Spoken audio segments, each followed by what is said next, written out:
जय श्री हरि। बंधुओं, हमने बताया था कि पूर्व के चलचित्र में वृंदावन के विषय में जब बात हो रही थी कि गोकुल को छोड़ना चाहते हैं, वृंदावन में जाना चाहते हैं, किस किस कारण जाना चाहते हैं, वो बताया था कि क्षार रसायन अर्थात एल्केलाइन जो एसिड है वो उत्पन्न हो जाता है गऊओं के मूत्र से और गोबर आदि से। तो इसलिए भगवान ने कहा, और भी कई सारे कारण बताए, वन नहीं रह गए हैं, तो कहा कि ये छोड़ के वृंदावन चलते हैं। वृंदावन गोकुल से पास में ही था। तो फिर वो व्याघ्र तुल्य पराक्रमी भेड़िए और भगवान की माया से भगवान के शरीर से उत्पन्न हो गए और वो ऐसे वहाँ डराने लगे, खा गए, उठा के ले गए, ये सब हुआ। अब चलते हैं आगे। तो जब भेड़िए अत्यंत उद्दंड हो गए तब व्रज के सभी स्त्री पुरुष एकत्रित होकर परस्पर मंत्रणा करते हुए कहने लगे, अब हमें इस स्थान से कोई काम नहीं है। हम यहाँ से किसी अन्य महावन में चलेंगे जो सुंदर, सुख से निवास करने योग्य और गऊओं के लिए भी आनंददायी होगा। अच्छा, भगवान ने ऐसा किया इसलिए क्योंकि गोपजन वैसे तो जाएंगे नहीं, तो उन्हें डरा कर ही भगाना पड़ेगा। तो इसलिए जब उन्होंने देखा बहुत ही आपत्तियाँ आ गई हैं, तब उन्होंने फिर ये निश्चय किया आपस में। तो सुख से निवास करने योग्य हो वहाँ हम चलेंगे, यहाँ से किसी अन्य महावन में, किसी और में ही। अब देर करने की क्या आवश्यकता, आज ही हम लोग अपने गऊओं और बछड़ों के साथ चल पड़ें, जिससे ये भयानक भेड़िए हमारा सर्वनाश न कर दें। ये पिंगलकाय, कृष्णमुख तथा नखकर्षी भेड़िए रात्रि के समय भीषण गर्जन करते हुए विचरते हैं और उनसे हमें बहुत भय लगता है। नित्य हर घर के व्रजवासी सवेरे रोते दिखते हैं। कोई कहता है कि मेरा भ्राता, कोई मेरा पुत्र, कोई मेरा बछड़ा, और कोई कहता है कि मेरी गाय को भेड़ियों ने मार डाला। इस प्रकार व्रज वनिता अर्थात व्रज की स्त्रियां उनके रुदन और गऊओं के हंभा शब्द से दुखी होकर व्रज के बड़े बूढ़ों ने एकत्र होकर व्रज से चल देने का निश्चय कर लिया। उन गोप वृद्धों का विचार सुन और व्रज के त्याग तथा गऊओं के हित के लिए वृंदावन चलने का निश्चय जानकर बृहस्पति के समान बुद्धिमान नंद गोप ने उन लोगों से कहा, गोपों, यदि आप लोगों ने यहाँ से वृंदावन चलने का दृढ़ निश्चय कर लिया हो तो अब विलंब न करके सब व्रजवासियों को आज्ञा दीजिए कि शीघ्र तैयार हो जाएं। तदनुसार गोपराज नंद ने व्रज भर में यह घोषणा करा दी कि सब गऊएं एकत्र कर ली जाएं और बर्तन, कपड़े आदि गृहस्थी के सामान बैलगाड़ियों पर लाद दिए जाएं। छकड़ों और बछड़ों के दलों को एकत्र करके यहाँ से वृंदावन चलने की तैयारी कर लो। गोपराज नंद के सुंदर वचन सुनकर शीघ्र गमन के लिए उत्सुक सारा व्रजमंडल तत्काल उठ खड़ा हुआ। वे लोग परस्पर कहने लगे, चलो, उठो, चलो चलें, तुम पड़े सो क्यों रहे हो, बैलगाड़ी जोतो। इस प्रकार कहते हुए उनकी तैयारी के समय महान कोलाहल मच गया। उस कोलाहल का शब्द समुद्र के भीषण गर्जन, व्याघ्र गर्जन तथा विद्युतपात के सदृश भयानक था। वह निनाद समस्त व्रजमंडल में गूंज उठा और वहाँ के सभी गोप गोपी व्यग्र हो उठे। अच्छा बंधुओं, यहाँ आया व्याघ्र गर्जन, तो ये बात निश्चित हो गई कि संस्कृत में सिंह को शेर के लिए प्रयोग करते हैं और व्याघ्र को टाइगर के लिए, बाघ के लिए प्रयोग करते हैं। तो संस्कृत के ही समानांतर हिंदी में शब्द होते हैं, तो इसलिए शेर जो होता है वो बब्बर शेर ही होता है और व्याघ्र जो होता है, बाघ जो होता है, वो टाइगर होता है। क्योंकि मैंने अनेकों स्थानों पर शास्त्र में पढ़ा, तो इसी हरिवंश पुराण में आगे पीछे 2-4 स्थानों पर, कई स्थानों पर यही मिला कि व्याघ्र अर्थात टाइगर और सिंह अर्थात शेर। वह निनाद समस्त व्रजमंडल में गूंज उठा और वहाँ के सभी गोप गोपी व्यग्र हो गए, उत्सुक हो गए जाने के लिए। जब गोपियाँ मस्तक पर घड़े रख तथा कांख में गगरियाँ दाबे श्रेणीबद्ध होकर व्रज से बाहर निकलीं, तो ऐसा लगा कि मानो तारिकाएं आकाश से धरती पर उतर आई हैं। उन गोप ललनाओं के अंगिया स्तनावरण, जो वर्तमान के समय में, आज के समय में ब्लाउज जैसा हम पहनते हैं, तो पहले अंगिया पहनते थे, स्तन का आवरण होता था। तो वो किसी के नीले रंग के थे, किसी के पीले रंग के वस्त्र थे और किसी के लाल वर्ण के थे। सो जब वे गोपियां पंक्ति बांधकर चलीं तो ऐसा मालूम पड़ा कि मानो मार्ग पर इंद्रधनुष उदित हो गया हो। रंग बिरंगे कपड़े थे। मार्ग में चलते हुए कुछ गोपों के कंधों पर रस्सियां लटक रही थीं। उन्हें देखकर ऐसा ज्ञात होता था कि मानो वट वृक्षों की जटाएं लटक रही हों। जिस समय व्रज के चमकते हुए रथों के झुंड चले तो ऐसा लगा कि मानो समुद्र में बहुत सी नौकाएं हवा के झोंके से बड़े वेग के साथ उड़ी चली जा रही हैं। गोपों के चले जाने पर व्रजभूमि मरुभूमि जैसी दिखने लगी।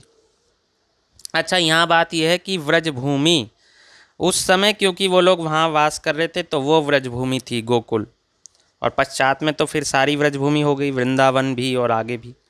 तो वहाँ के घरों में जो अन्न कण तथा कूड़ा करकट पड़ा हुआ था।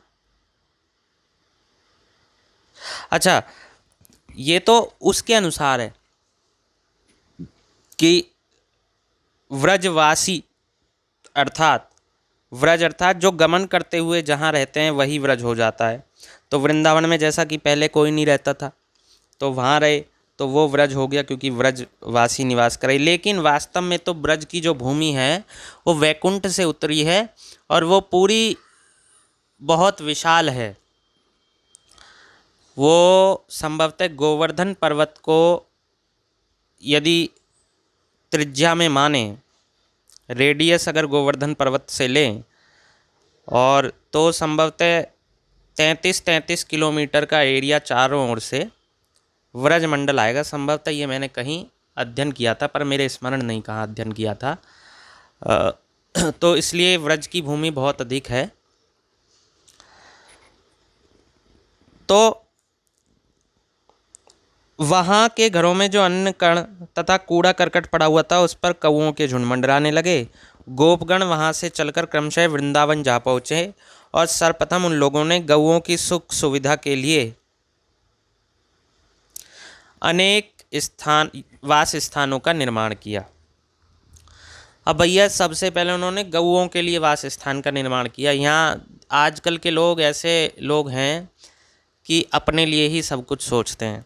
अभी हम 1-2 दिन पहले कुछ चलचित्र देख रहे थे। जौनपुर कस्बा जिला जो भी है, जौनपुर सिटी, वहाँ पर एक गौशाला है, अस्थायी गौशाला है, वो सरकार द्वारा चलाई जाती है और एक नहीं 2-3 है वहाँ पर गौओं को, अंदर गौएँ हैं, बाहर ताला लग रहा है, 1-2 कोई रखवाली वाला है और कहीं पर तो नहीं भी है। और उनमें से गौओं की स्थिति इतनी ख़राब है कि 2-3 गौएँ तड़प रही हैं, मर रही हैं, बाकायदा बिल्कुल हिल रही हैं, ऐसे हिलते जीभ निकाल रही हैं, कभी अंदर कर रही हैं और पड़ी गर्दन उनकी टेढ़ी हो रखी है। आप देखेंगे तो इतना बुरा लगेगा आपको। और उनमें से उन्हीं तड़पती गौओं में से एक गऊ ऐसी है जिसके ऊपर कौआ बैठ के उसकी आँख नोच के ले जा रहा है। नरक वाली स्थिति बंधुओं। आपने शास्त्रों में नरक का अध्ययन वर्णन सुनाओ तो कौए आँख नोच लेते हैं। वो स्थिति यहाँ भूमि पर गौओं की हो रखी है, हिंदुओं के सामने, हिंदुओं के घर में, हिंदुओं की सरकार में, और सभी लोग वहाँ हिंदू हैं, तब ये स्थिति है। जब आपके हृदय में ऐसी भावना गाय के प्रति है तो आप कैसे सोच सकते हो कि मुसलमान, कोई और जाति वाला, कोई और किसी अन्य धर्म वाला आपकी गायों के विषय में सोचेगा? जब जो माँ मान रहा है उसको ही इतनी चिंता नहीं है तो जो माँ नहीं मानते गौ को, वो क्यों चिंता करेंगे? वो तो वैसे भी हिंसक हैं, सब पशुओं का वध करते हैं, तो गाय उनके लिए क्या है? जब तुमने स्वयं तड़पने के लिए छोड़ दिया, वो एक बार में काटते हैं, तुमने कौओं से नुचवा कर उसे मरने के लिए छोड़ रखा है। वो आप देखेंगे बंधुओं, जौनपुर सिटी की मिल जाएगी संभवतः आपको वीडियो। और इतनी बुरी स्थिति है कि क्या कोई भी नहीं वहाँ देखने वाला? क्या सरकार को कोई नहीं बताता कि ये स्थिति हो रखी है? 1-1 करोड़ रुपए के, 1-1 अरब रुपए के, करोड़ कह रहा हूँ, 1-1 अरब रुपए के चीते आप ले आते हो। अगर उन 1 अरब में कितनी गायें कितने दिन खाती, और ये जो मर रही हैं इनका कितना उपचार हो जाता? तो ये बंधुएं सोचते नहीं हैं। और वो व्रजवासी जिनके पास धन थोड़ी था, बस ये छोटी मोटी वस्तुएं बेचकर जहाँ गए वहीं उगाली सब्जियां उन्हें बेचकर अथवा घी दूध मट्ठा आदि बेचकर उनसे ही अपना गुजारा करते थे। क्या उन पे ऐसी गाय नहीं रही होंगी? तो बंधुओं, उन्होंने भी जाके सबसे पहले गऊओं के लिए निवास स्थान का निर्माण किया। सब छकड़े अर्धचंद्राकार घेरा बनाकर खड़े कर दिए गए। उस स्थान की लंबाई 2 योजन और चौड़ाई 1 योजन थी। तो किस स्थान की, ये तो जहाँ वो गए हैं उस स्थान की लंबाई तो 2 योजन। अब इसे यदि दो प्रकार से माने तो 12 किलोमीटर 1 योजन या 4 किलोमीटर, तो लंबाई कम से कम 8 किलोमीटर तो थी ही, और अधिकतम मानोगे तो 24 किलोमीटर, और चौड़ाई 1 योजन अर्थात 4 किलोमीटर चौड़ाई, या अधिकतम मानोगे तो 12 किलोमीटर। वो था वृंदावन। तो वृंदावन के चारों ओर ऊंचे ऊंचे कटीले वृक्ष लगाकर उस स्थान को घेर दिया गया। उनकी छतनार शाखाओं ने वृंदावन को चारों ओर से छोप लिया।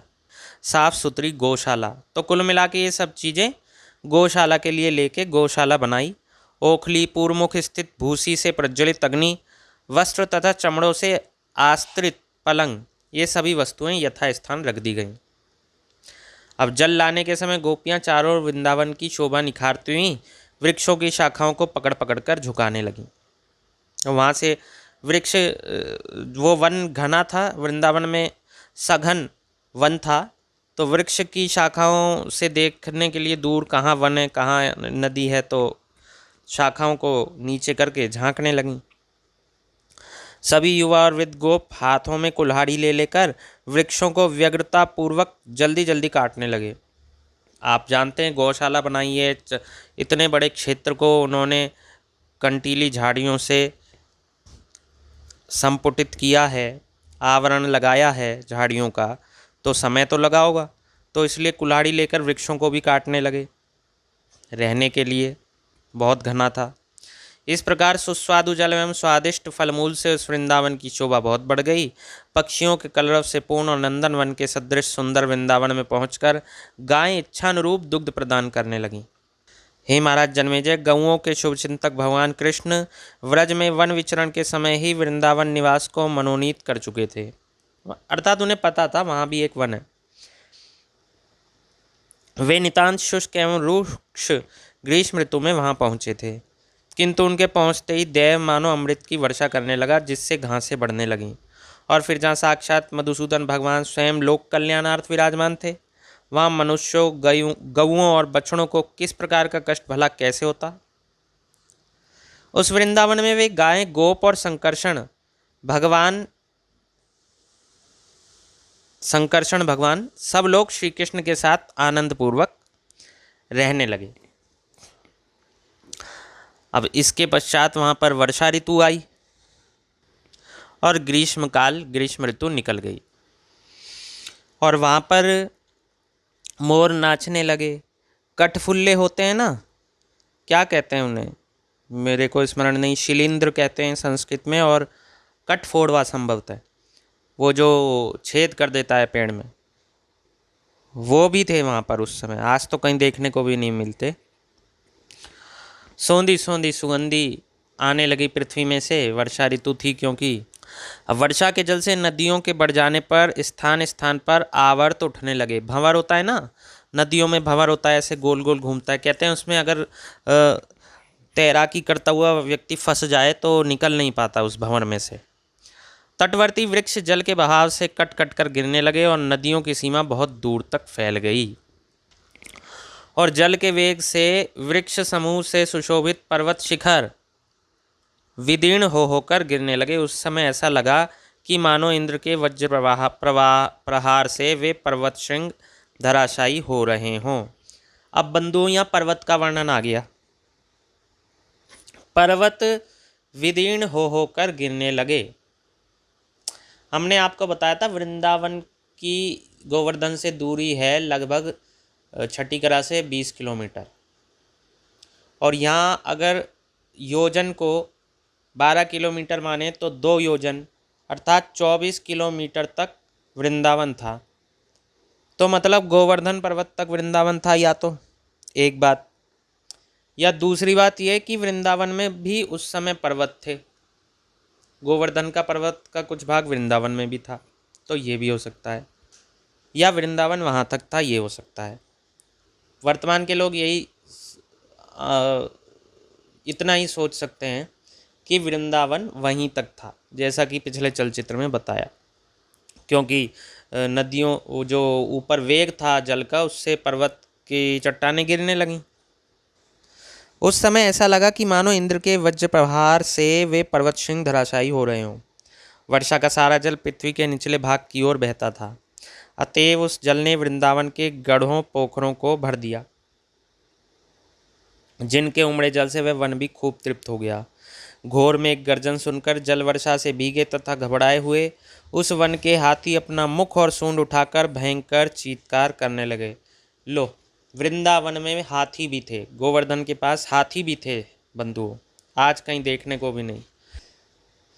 और हे कृष्ण, देखो गोवर्धन पर्वत निविड़तम मेघों से आच्छादित होकर अपना गोवर्धन नाम सार्थक कर रहा है। भगवान कृष्ण की बाल्य लीला तथा यमुना की शोभा का वर्णन 12वें अध्याय पर चलते हैं। तो हे महाराज, कमनीय कांति संपन्न एवं इच्छा रूपधारी कृष्ण एक बार बिना बलराम को साथ लिए ग्वाल बालों के साथ अकेले वृंदावन में विचरने लगे। उनके मस्तक पर शिखा सुशोभित थी। लो, शिखा रखते थे सभी, उनका श्याम वर्ण था। ये तो भगवान कृष्ण की बात हो रही है। पहले भी बताया था कि सभी जितने भी नाटक आप देखेंगे कहीं भी श्री कृष्ण की शिखा नहीं दिखाई, इक्का दुक्का दिखाई हो संभवतः बचपन में, उनके लंबे लंबे केश ही दिखाए हैं, जबकि शिखा भी रखते थे वो। और देखिए शोभा कैसी है, उनके सिर की शिखा, जब वो बछड़ों को बांध रहे थे तो सिर की शिखा छूटकर मुख पर लटक आई थी, जिसे देखकर ऐसा लगता था कि कमल पुष्प पर भंवरों का झुंड मंडरा रहा है। उनके गले की जो माला थी उसमें एकमात्र मयूर पंख लगा हुआ था। वे कहीं गाते, कहीं सुमधुर पर्णवाद्य बजाते, कहीं खेलते और कहीं गौओं को आनंददायी एवं कामोद्दीपक वंशी बजाते हुए वन वन विचरते थे। अब एक दिन गौओं के साथ घूमते घूमते श्री कृष्ण ने बहुतेरी शाखा प्रशाखाओं वाला एक विशाल वृक्ष देखा। अत्यधिक पत्तों से लदा हुआ वह वृक्ष पृथ्वी पर उतरे हुए मेघ की भांति दिख रहा था।